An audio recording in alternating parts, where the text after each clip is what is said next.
nuestras convicciones en torno al dinero. Sabe que el dinero está en la mente de la gente hoy.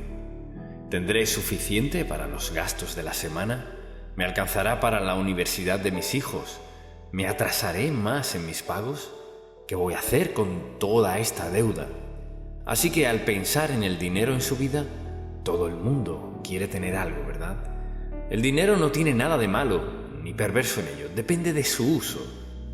Entonces, al pensar en el lugar que ocupa el dinero, y todos los políticos dicen, tendremos más empleos, implicando que tendremos más dinero y por ende mejorarán las cosas.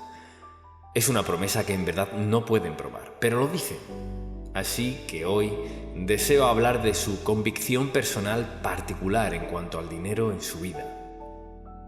Si alguien dijese, pues, ¿en qué parte de la Biblia está eso? Le sorprendería saber con qué frecuencia habla Dios del dinero en la Biblia. Por ejemplo, más de la mitad de las parábolas en la Biblia tratan de dinero. No lo pensaría, ¿verdad? Más de la mitad de las parábolas. Y segundo, la Biblia habla más de dinero que del cielo o el infierno, y más de dinero que de la oración, y hay cientos de versículos en la Biblia que tratan de nuestras finanzas personales. Ahora, sea yo creyente o no, si alguien me dijese, en este libro todas las situaciones son ciertas, pues pensaría, necesito leerlo, quizás sea que podría ayudarme. Y en verdad la Biblia, la palabra de Dios, es la mejor guía financiera que se haya escrito. No puede equivocarse si obedece lo que dice Dios. Entonces, al considerar eso, pienso que este es el punto de vista del mundo, que no el de Dios. La perspectiva del mundo podría describirse en una palabra: acumulación. ¿Cuánto puedo ganar? ¿Cuánto puedo tener? ¿Cuánto puedo ahorrar? ¿Cuánto puedo tener en el futuro? ¿Qué hay de mi jubilación? Es recibir, porque el interés principal es el interés propio. Se trata de mí y lo que quiero hacer, lo que quiero comprar, lo que quiero tener en mi vida. Y el enfoque está en el placer, la seguridad y las necesidades personales. ¿Cómo lo obtengo? Y luego, ¿cómo lo mantengo y protejo? Ese no es el énfasis de Dios, para nada. ¿Y ese punto de vista qué promete? No promete gozo, felicidad, paz, prosperidad ni nada más. Cuando se centra solo en uno mismo, va por mal rumbo. La pregunta es, ¿qué punto de vista tiene Dios sobre el dinero? El punto de vista del mundo no garantiza ningún tipo de seguridad. La gente solía decir, hoy lo tienes, mañana quién sabe. Hoy no, hoy lo tienes, hoy mismo lo puedes perder. Así que lo que Dios dice del dinero es muy importante. Este es uno de los mensajes en nuestra serie de nuestras convicciones. ¿Qué convicciones tiene del dinero? ¿Cuál es su sistema de creencias? ¿Cómo maneja el asunto del dinero? Y al pensar en lo que dice la Biblia del dinero, empecemos donde empieza Dios, en el Salmo 24. Le invito a acompañarme y vea lo que dice en el primer versículo. De Jehová es la tierra y su plenitud, el mundo y los que en él habitan. Así que el punto de vista de Dios es este: soy dueño de todo. Dios es el único que puede decir soy dueño de todo. Pero esa es la verdad básica del dinero, y es que Dios es dueño de todo. Dios es dueño de la tierra, de toda la tierra, de las estrellas, de todo lo demás. Fíjese, si todo le pertenece a Dios, ¿quiénes tenemos el privilegio de manejar una parte? Nos convertimos en mayordomos del dinero de Dios. Y no me refiero a billetes y dólares, sino a todo lo que Dios nos da. Y al pensar en que Dios es el dueño de todo, ¿cuál es la palabra clave?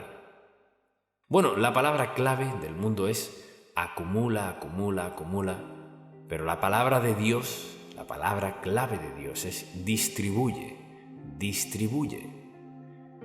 Y esas dos sencillas palabras describen dónde estamos.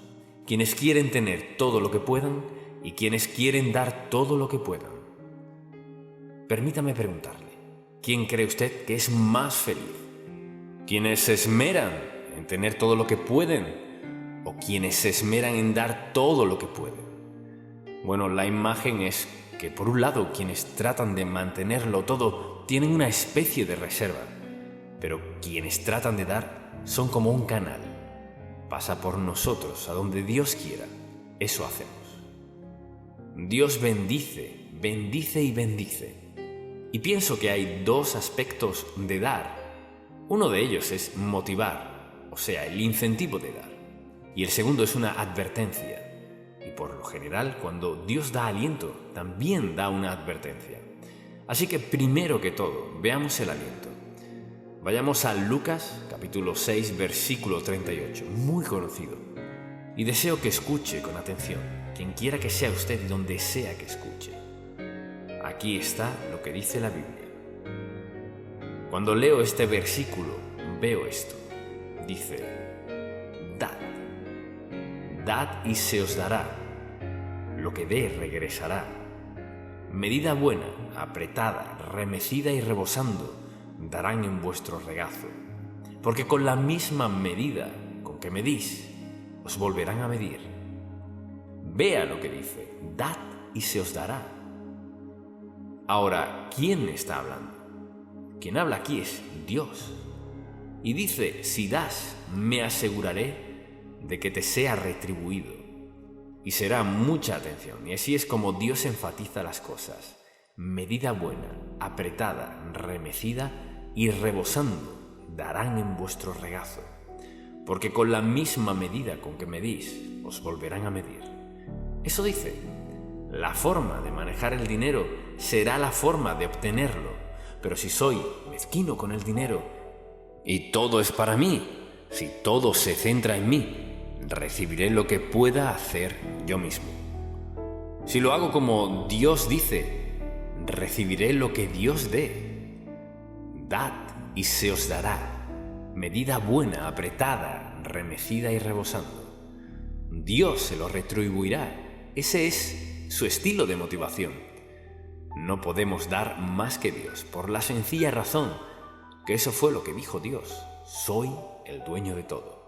Y si Dios es el dueño de todo, Él lo controla todo. Y si le doy adecuadamente, como debo, como dice claramente la Biblia, de eso hablaremos en un momento, si damos, entonces Dios se asegurará de que seamos recompensados por nuestra obediencia a Él. Porque el dar es un acto de obediencia a Dios.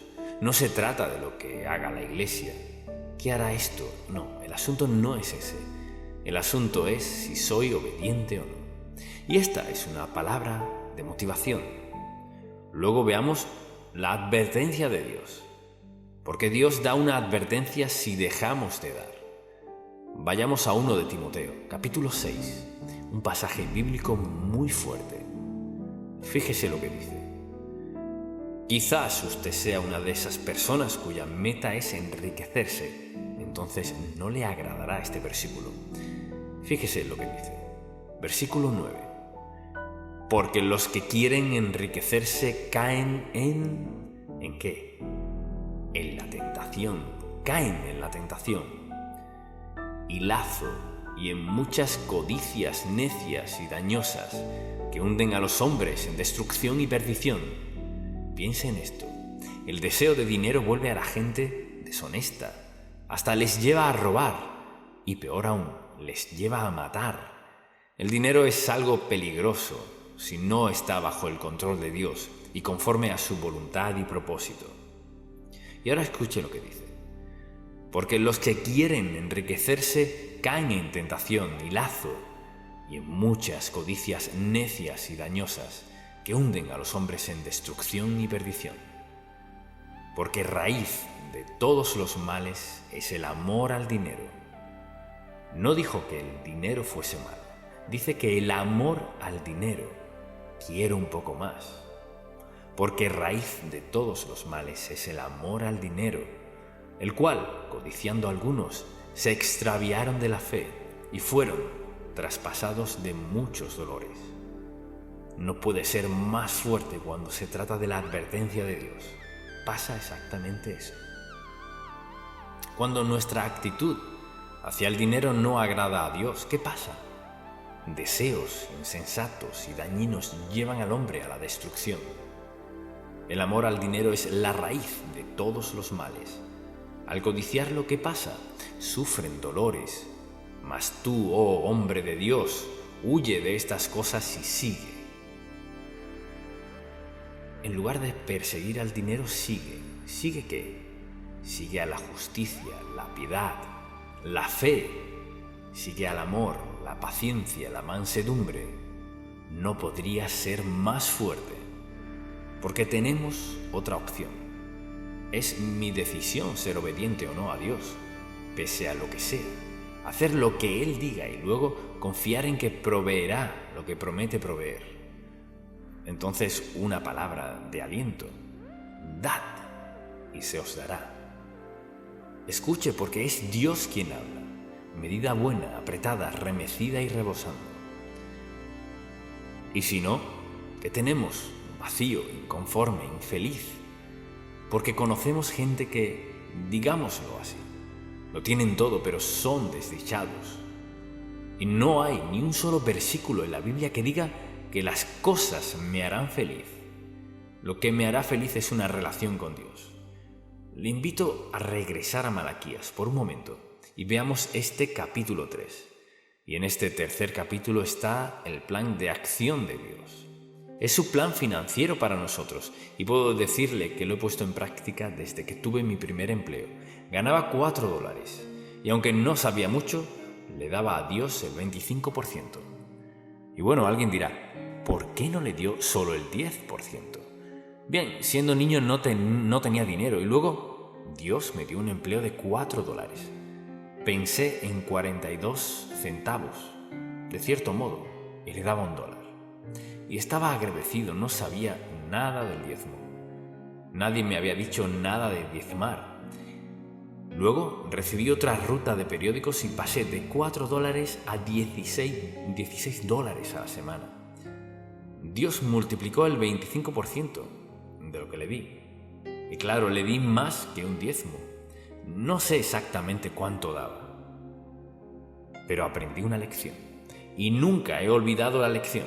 Y le aseguro que he estado en situaciones y circunstancias que solo Dios me ha podido rescatar. No han sido deudas porque siempre las he evitado. Cada vez que he tenido una necesidad, Dios ha estado allí para suplirla. Por tanto, estoy completamente persuadido y convencido de que lo que Dios promete lo llevará a cabo. Y ahora escuche este pasaje. En Malaquías, capítulo 3, versículo 8, dice: ¿robará el hombre a Dios? Pues vosotros me habéis robado.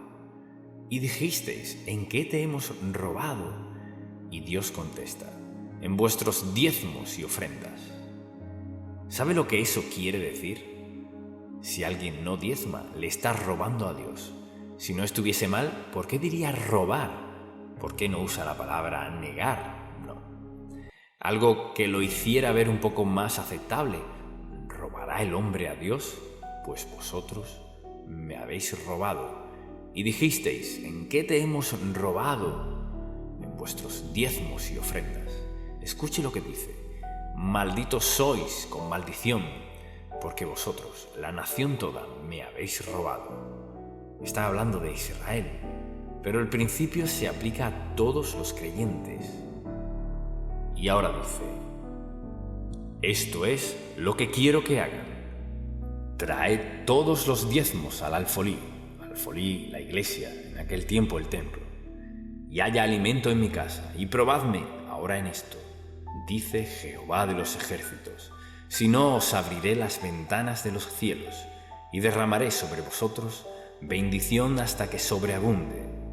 Esa es la promesa del Dios soberano del universo, quien lo controla todo, y leímos que es el dueño de todo. Y veamos ahora este versículo. ¿Robará el hombre a Dios? Así será.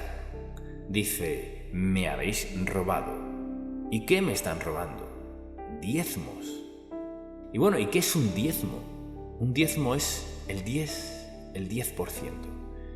Dios dice, están robándome en diezmos y ofrendas. El 10% era lo que Dios requería y luego las ofrendas. A menudo puede requerir más de un 10%. Alguien dirá, no puedo vivir con eso. ¿Insinúa que Dios es mentiroso? Quizás diga, pues no sabe cuántas deudas tengo. Tal vez tenga muchas deudas y serios problemas, pero le será difícil creer esto. Pero le aseguro, lo he visto una y otra vez. ¿Quieres salir de deudas? Empiece así. Comience a darle el 10% de su sueldo a Dios.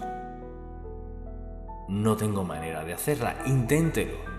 Inténtelo, porque esta es su promesa. Él dice, traed todos los diezmos al alfolí y haya alimento en mi casa. Dice, y probadme ahora en esto, dice Jehová, y vean lo que haré.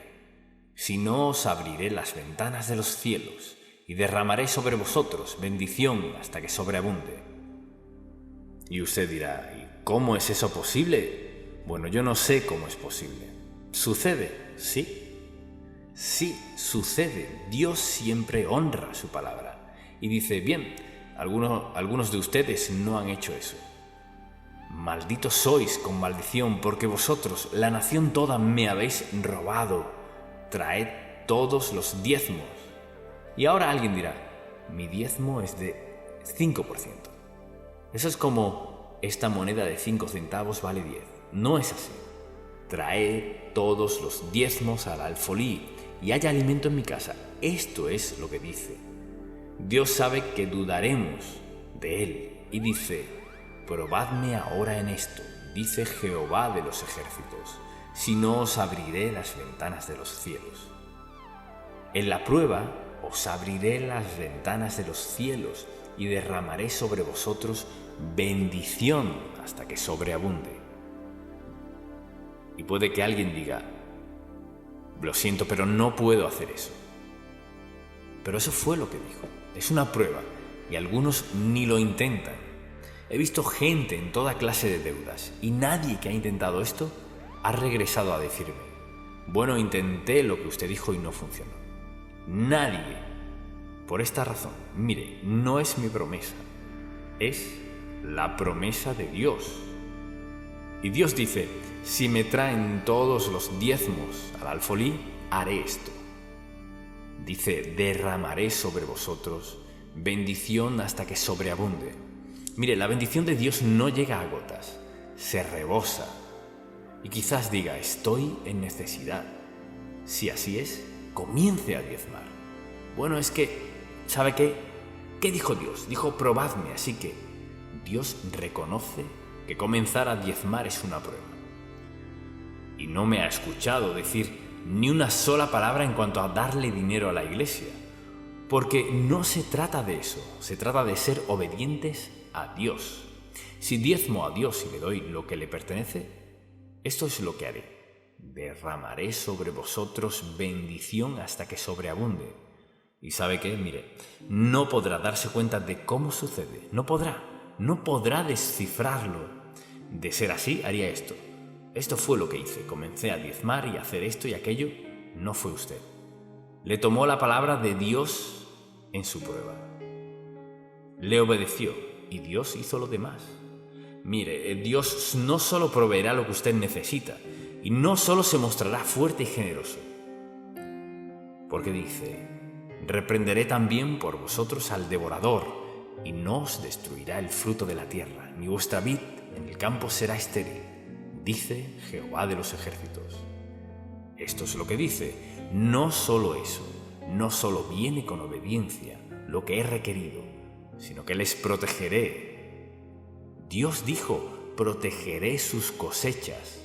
O sea, lo que está diciendo es, al ponerme a prueba y al darme el diezmo que me pertenece, porque soy dueño de todo y eso es lo que requiero que me devuelvan, esto es lo que pasará. Verá que Dios le protegerá. Mire, Dios no mendiga dinero porque lo necesite. ¿Recuerda dónde empezamos? Dios es el dueño de todo. Así que no es que necesite algo. Él no necesita nada. Él quiere que lo amemos, que lo obedezcamos y sigamos, porque esa es la forma más sabia de vivir y es la vida que Él nos tiene. Y al ver lo que hace el mundo frente a lo que Dios dice, le aseguro que Dios no se quedará corto en ningún lado. Traed todos los diezmos al alfolí. Esto haré. Pónganme a prueba y verán lo que haré. ¿Sabe a qué se resume esto? Una de dos palabras: obedecer o desobedecer. La decisión es mía, la decisión es suya. Y quizás alguien diga: sí, pero usted no conoce mis circunstancias. He escuchado tanto eso. Permítame decirle, no necesito conocer su circunstancia. Escuche, Dios la conoce.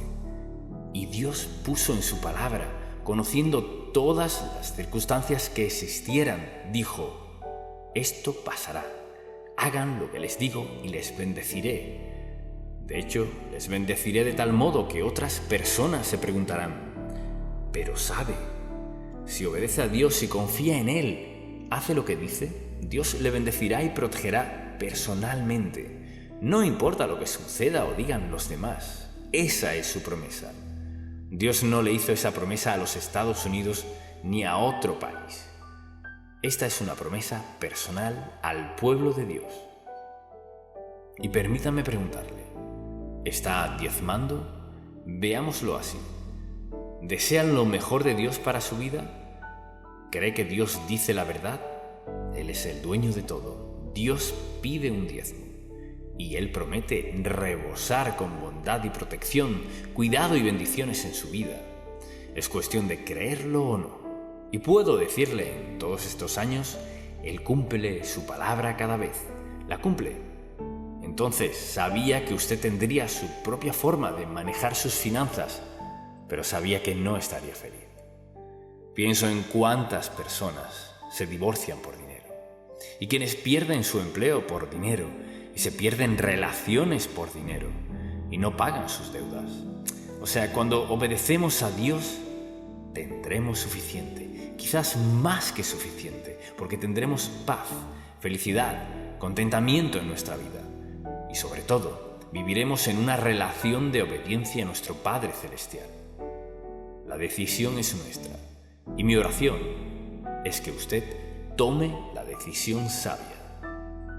A lo mejor alguien dice: bueno, yo es que no soy cristiano.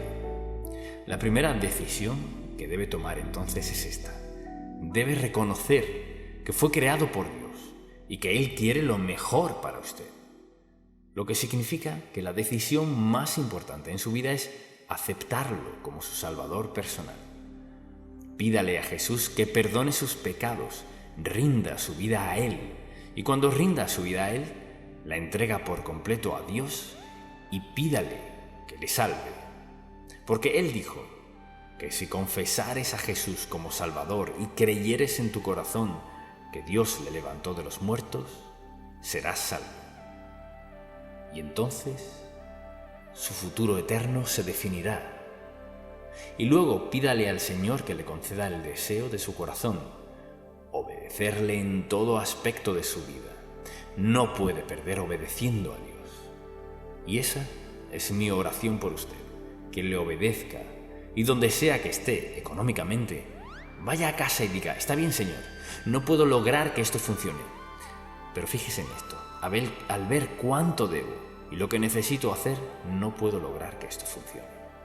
Luego, regrese a Malaquías, capítulo 3, a una palabra: te probaré. Así que debe decidir. Y piense en cuán sencillo es. Hay que decidir: ¿estoy dispuesto a creer al Dios que creó todo el universo y quien lo mantiene? ¿Estoy dispuesto a creer la palabra de Dios, que es totalmente cierta? ¿Estoy dispuesto a creer todo eso? ¿O creo que soy tan listo para hacerlo sin Dios? Bueno, déjeme decirle, no somos tan sabios para hacerlo sin Dios.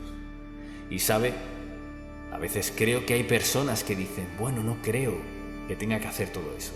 No tiene que hacerlo, pero si es sabio lo hará.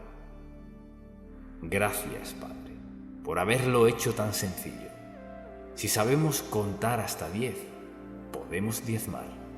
Y si en verdad queremos serte obedientes, has prometido hacer rebosar nuestra copa llena, que sobreabunde. Así que hoy venimos a decir gracias, Señor, por darnos dirección clara, instrucción sencilla y sabiduría, querido Padre, para obedecerte y verte obrar. En el nombre de Jesús. Amén. Una mirada más profunda a la voluntad de Dios. Es muy reconfortante darnos cuenta de que Dios tiene un plan específico para nuestra vida, para todos, sin excepción. Y no es el mismo plan, pero para cada quien fue diseñado con lo que Dios tenía en mente, sin excepción. Quizás no entendamos cómo actúa Dios, cómo lo hace por el mundo entero, pero lo hace porque es Dios. Él no ha excluido a nadie. Tal vez tratemos de entender algunas cosas que suceden que nos cuesta entender, pero Dios tiene un plan para nuestra vida y quiere cumplirlo si estamos dispuestos a confiar en Él y obedecerlo. Esas dos cosas son fundamentales. Lo que sea que Dios tenga en mente, lo que tuvo en mente al permitir que naciéramos y viniéramos al mundo, confiar y obedecerlo son dos asuntos claves. Entonces, yo le pregunto, ¿quiénes le conocen? ¿Le conocen como alguien que confía en Dios, que obedece a Dios, como alguien que trata de andar en su voluntad? ¿O le conocen como alguien que hace lo que le resulte espontáneo y quiere ser feliz, quiere ser exitoso y quiere adaptarse a los caminos del mundo? Dios no permitió que usted naciera para hacer cualquier cosa que quisiera. Ese no es su plan. Y mucha gente pasa su vida entera sin nunca preguntarse, ¿cuál es el plan de Dios para mi vida? ¿Cuál es su voluntad para mi vida? Al comenzar a hacernos esa pregunta, se profundiza en nuestra perspectiva del propósito de Dios en nuestra vida. Y al considerar eso, pienso en un versículo que se encuentra en el Salmo 103, porque la pregunta que viene a la mente es, ¿cómo Dios puede hacer esto, aquello, lo otro y lo demás? En el Salmo 103 y el versículo 19, marque este versículo en su Biblia si aún no lo ha hecho, y dice así: Jehová estableció en los cielos su trono, y su reino domina sobre todos. Vea esto, y su reino domina sobre todos. O sea, pase lo que pase, Dios está al mando y tiene el control. Quizás no le parezca a usted eso, pero es verdad, Dios tiene el control. Escuchamos todas las noticias, los altibajos y los pormenores y apoyo esto y aquello, me opongo a esto, aquello y lo otro. ¿Dónde está Dios en todo eso? ¿Dónde siempre ha estado? Está al control. A veces permitirá que hagamos cosas insensatas, desastrosas y destructivas, pero a menudo nos detiene. Y a veces se nos hace difícil creer que Dios esté involucrado en cualquier cosa al ver cómo actúa la gente. Y al pensar en estos versículos y en su soberanía, pienso en lo que Jeremías dijo a Dios en el capítulo 32.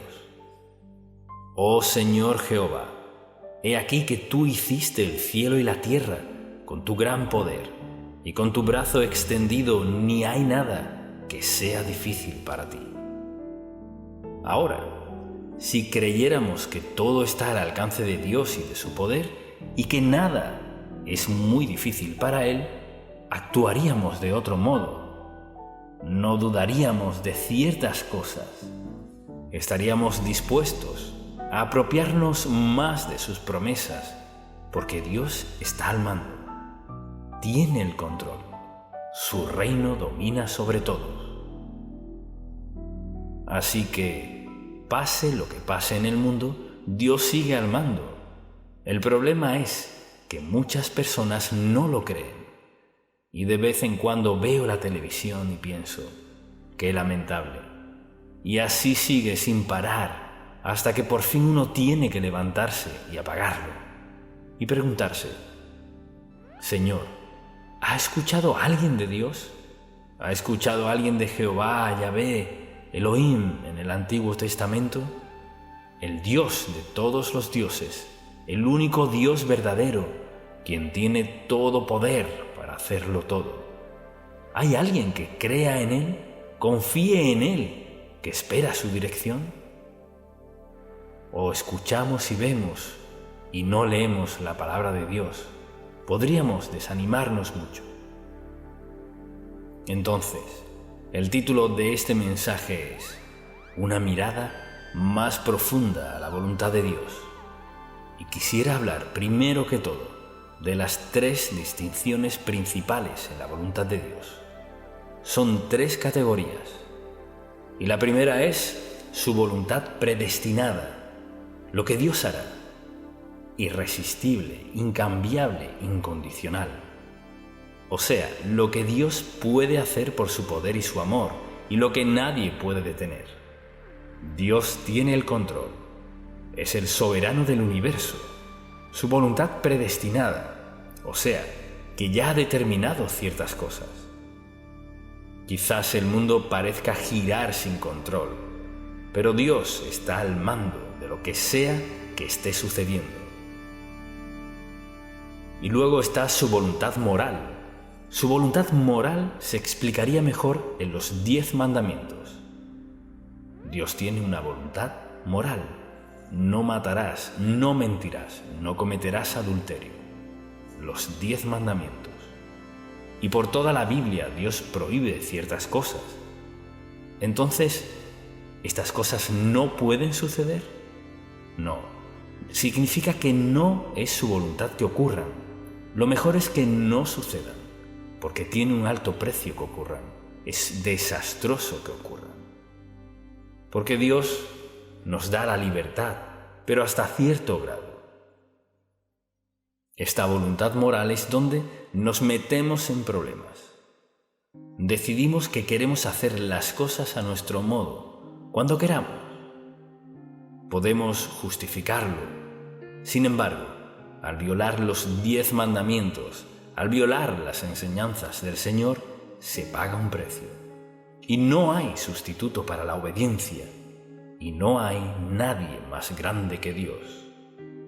Y cuando escucho lo que dicen algunas personas de que haremos esto, haremos aquello, hay un Dios quien determina en definitiva qué haremos y qué no haremos. Él permite desobediencia y rebeldía, pero solo a un precio. El pecado no sale barato. La rebeldía a Dios no sale barata. Y escucho a la gente hablar de que harán esto y aquello y lo otro, y quieren libertad para hacer esto, aquello y lo otro. Mire, escuche, sin sentir responsabilidad ante el Dios soberano del universo, todos somos responsables a Dios, nos guste o no. Y desde luego está la voluntad deseada de Dios, y luego su voluntad deseada para nosotros. Su voluntad deseada. Comencemos con la salvación. Dios desea que seamos salvos, desea que seamos bautizados, desea que andemos en su voluntad, desea que aprendamos a orar y a seguir sus enseñanzas en las Sagradas Escrituras. Su voluntad es que aprendamos a obedecerlo desde temprana edad, que aprendamos a escucharlo, a seguirlo, y que reconozcamos que Él es nuestra guía suprema en la vida. Entonces, para poder ser obediente, debo saber cuál es su voluntad. ¿Y cómo voy a saberlo? ¿Dónde lo descubriré? Si escuchamos la verdadera palabra de Dios y la leemos, y si creemos en ella, si queremos la verdad de Dios, si queremos saber vivir para ser obedientes, debemos conocer la palabra de Dios. Entonces, no levante la mano, desde luego. Cuando digo eso es para protegerle. La semana pasada, ¿cuántas veces tomó su Biblia y leyó un versículo. Tenemos 7 días a la semana, 24 horas al día. Ya sé que tiene mucho por hacer en su agenda, mucho que no tiene que hacer, que quiere hacer. No trabaja todo el día porque tiene tiempo libre. ¿Cuánto de su tiempo libre dedicó a preguntarle a Dios: Señor, ¿qué de esto? ¿Deberíamos comprar esta casa? ¿Deberíamos comprar ese auto? ¿Deberíamos dejar que mi hijo vaya a esta universidad? ¿Debería permitir que mi hija salga con este joven? ¿Debería dejar que mi hijo sea parte de este club?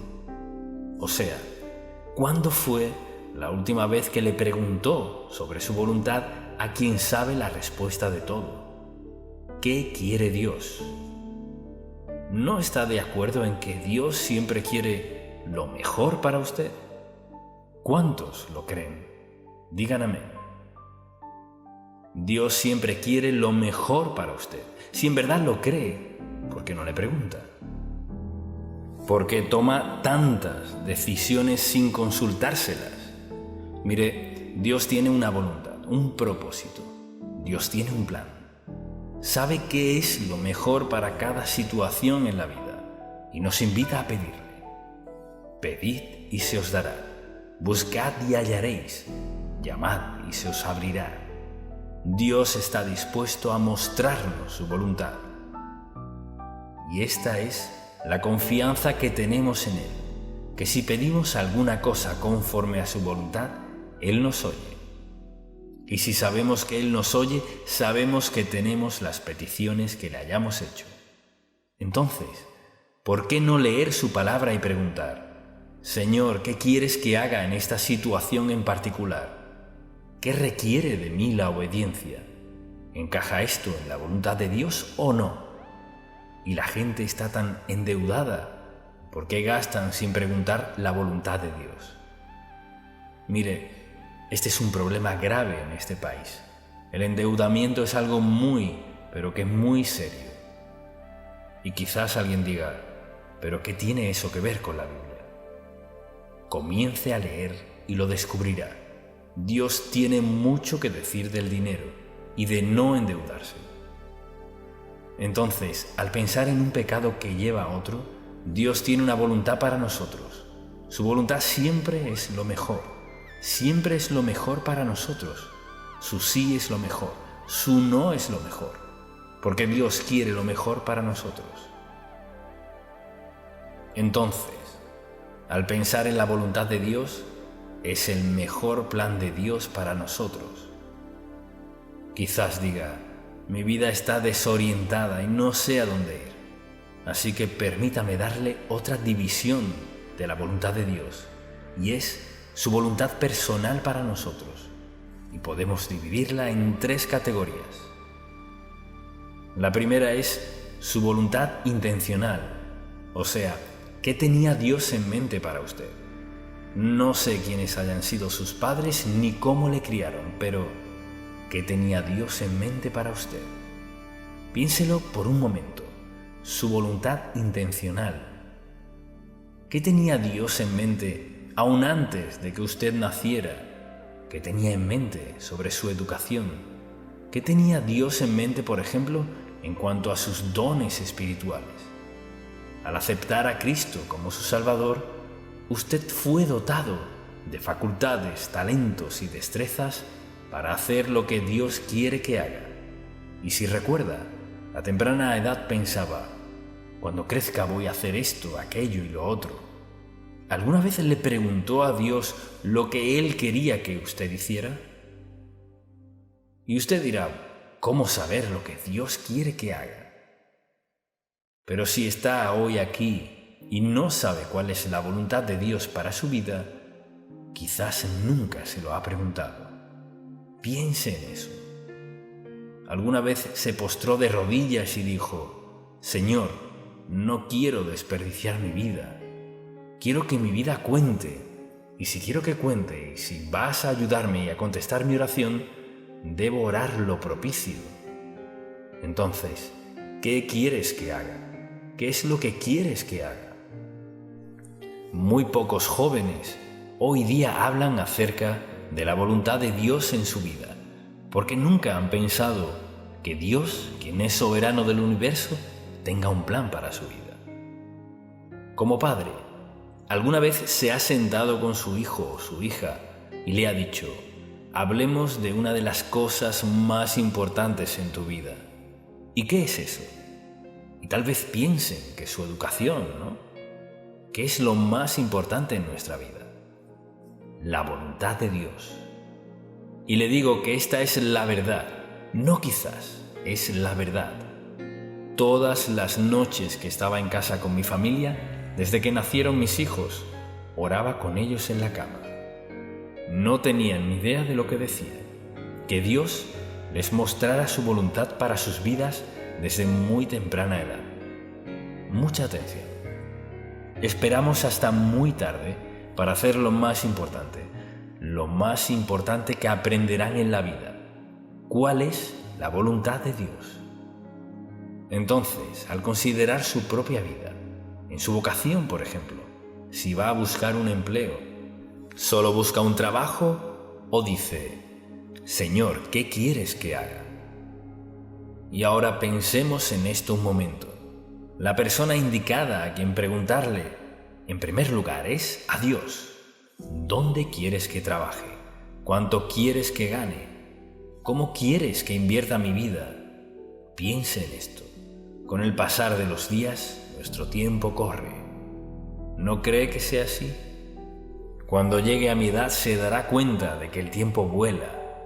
No cese, no se rinda, no se preocupe, no se angustie.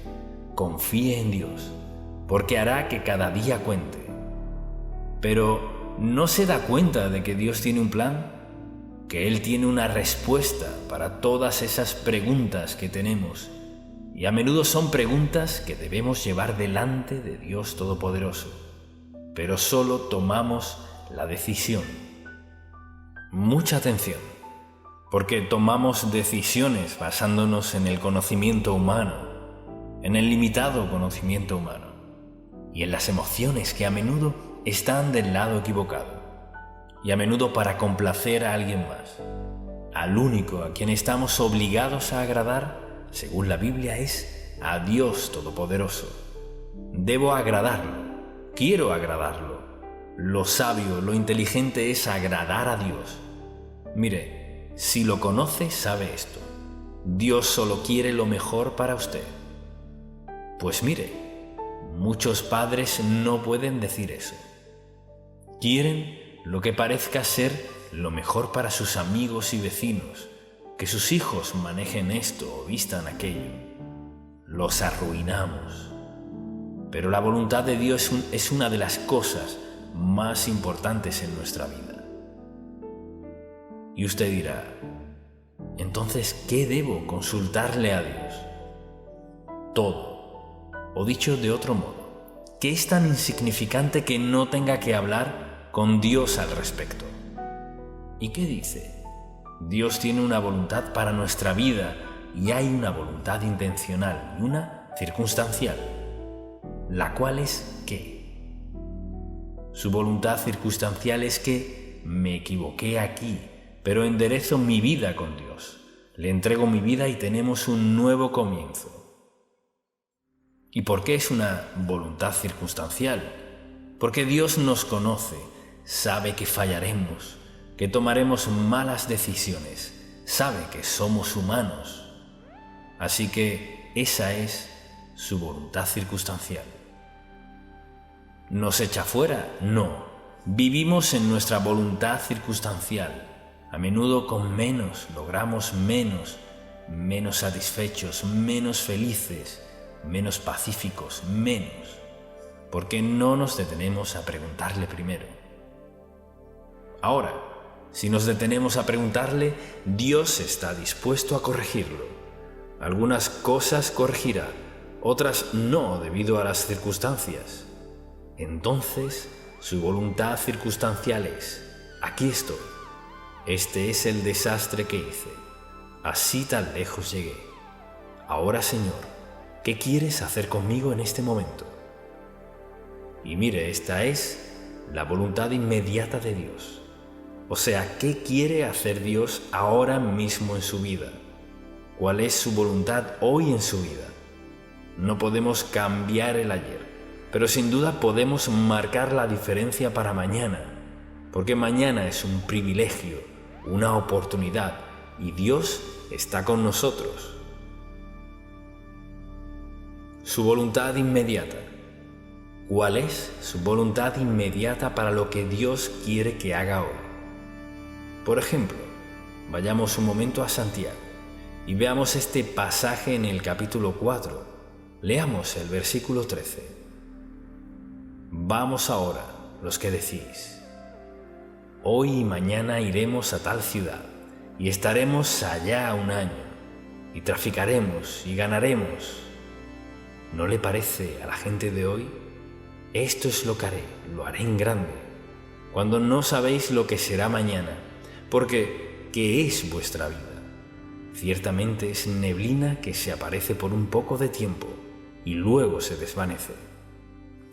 En lugar de lo cual deberíais decir: si el Señor quiere, viviremos y haremos esto o aquello.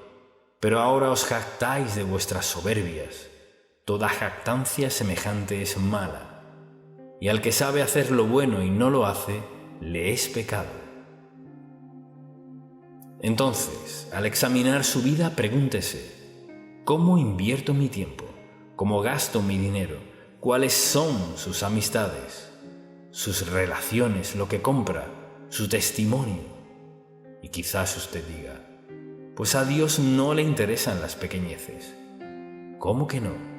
Dios se interesa en lo personal, en lo que pensamos, lo que decimos, lo que hacemos, cómo lucimos, cómo actuamos. Así que no vivimos en un vacío, vivimos en un mundo habitado en nuestro espíritu por el Dios vivo, quien nos ha equipado y nos facultará para hacer su voluntad cada día, todo el día, si estamos dispuestos a entregarle nuestra vida y rendirnos a Él. ¿Cuál es su potencial en este momento en su vida? Solo Dios lo sabe, pero quizás sea mucho mayor de lo que usted cree. Y quizás usted diga: he cometido tantos errores. Pero ¿quién no ha cometido errores? Diversos tipos de faltas, y este error puede ser trágico para alguien, y el error de una persona puede ser mucho más nefasto que el de esta otra. Pero el asunto no es este. El asunto es: Dios, en esta dirección somos tú y yo, Señor. Lo que falte en mi vida, ¿qué es, Señor? Donde haya metido la pata, muéstramelo. Lo que deba confesar y arrepentirme, lo que sea que deba entregarte a ti, Señor, que nunca te haya entregado. Dios mío, quiero lo mejor que tienes para mi vida. Pregúntese esto. Cuando se examina y recuerda su vida, desde antes de su adolescencia, piense en su vida. ¿Qué cambiaría? Quizás todos cambiaríamos algo, ¿verdad? Todos cambiaríamos algo. Piense en su propia vida. ¿Qué cambiaría? Y la segunda pregunta es esta: ¿por qué llegó tan lejos creyendo que de algún modo podría lograrlo sin Dios? Y piense en esto: cuando entregó su vida al Señor Jesucristo como su Salvador y fue bautizado y se unió a la Iglesia, ¿le entregó su vida al Señor entonces?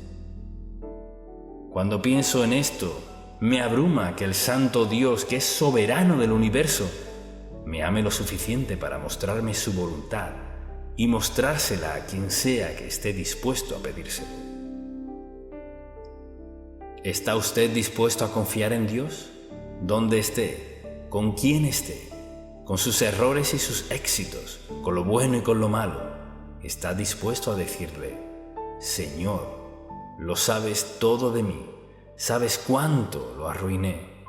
Te pido que perdones mis pecados y sé que no tengo años y años para compensarlo, pero Señor, ¿me ayudarías a pasar el resto de mi vida en tu voluntad circunstancial, siendo las circunstancias lo que son? ¿Me ayudarías a vivir como quieres que lo haga? El resto de mi vida como quieres que viva. ¿Le diría eso a Dios? No se deje entrampar por el diablo, porque el diablo dice: es demasiado tarde, muy tarde. Solo ignora este sermón, es muy tarde ya. No, no es muy tarde. Mientras se respire, para arreglarse con Dios nunca es tarde. Y quizás haya perdido oportunidades, pero hay más de las que percibe. Tal vez haya maneras en las que Dios pueda usarle que nunca había considerado, porque nunca se lo había preguntado a Dios. Lo que le digo es esto: no se rinda. Pídale a Dios: Señor, con las circunstancias como son, he desperdiciado esto y estas son las circunstancias. Pero me perdonarás. Lo prometiste, Señor. ¿Cuál es mi siguiente paso? Mi vida es la que es. ¿Cuál es el siguiente paso, Señor? ¿Estaría dispuesto a decirle hoy: Señor, el siguiente paso en mi vida lo daré, lo que sea que digas que haga, eso, Señor, haré? ¿Estaría dispuesto a decirle eso a Dios hoy? ¿Confía en Él lo suficiente para decirle que lo próximo que Él requiera de usted, usted lo hará? ¿Confía en Él lo suficiente para hacerlo? ¿O se sienta allí y escucha esto y dice: bueno, sí, pero usted no conoce mis circunstancias? No, no las conozco, porque nadie conoce las circunstancias de todo el mundo. Pero le pregunto: ¿está dispuesto a confiar en Dios? Porque todos debemos confiar en Dios, pase lo que pase en la vida. Tenemos el privilegio de hablar con Dios Santo, quien tiene todo el poder, todo el amor y toda la autoridad, quien nos toma donde estamos y hará algo en nuestra vida que quizás nunca imaginaríamos. Pero está dispuesto a entregarse a Dios solo para ver lo que hará. ¿Qué hará Dios en su vida si se entrega por completo a Él? Creo que le sorprenderá. Será una grata sorpresa. ¿Tiene usted la valentía de decir: Señor, creo que tienes una voluntad para mi vida? Sé que no estás agradado en cómo he vivido, pero hoy te pido que me perdones. Pudiera echarle la culpa a otros, pero Señor, no culparé a nadie.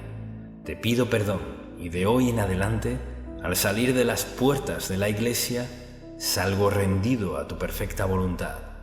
Lo que sea, haré lo que me digas y creeré, Señor.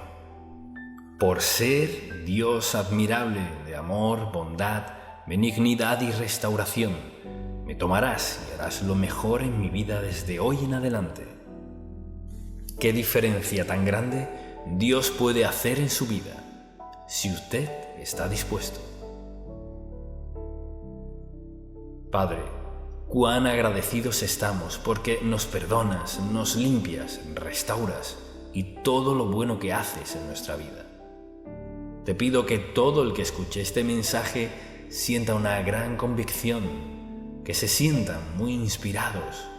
Para algunos será muy doloroso, pero que sean sinceros para entregarse a ti y ver lo que harás por el resto de sus vidas. Oh Señor, esa es mi oración por el resto de sus vidas. ¿Qué hará Dios por el resto de su vida? Padre, estás lleno de sorpresas. Lo sabemos que es verdad, sorpresas maravillosas. Quizás creemos que no somos dignos o que a nadie le importa, pero sabemos que esa no es tu actitud. Solo esperas a que digamos sí, Señor, para que comiences tu restauración en nuestra vida, que nos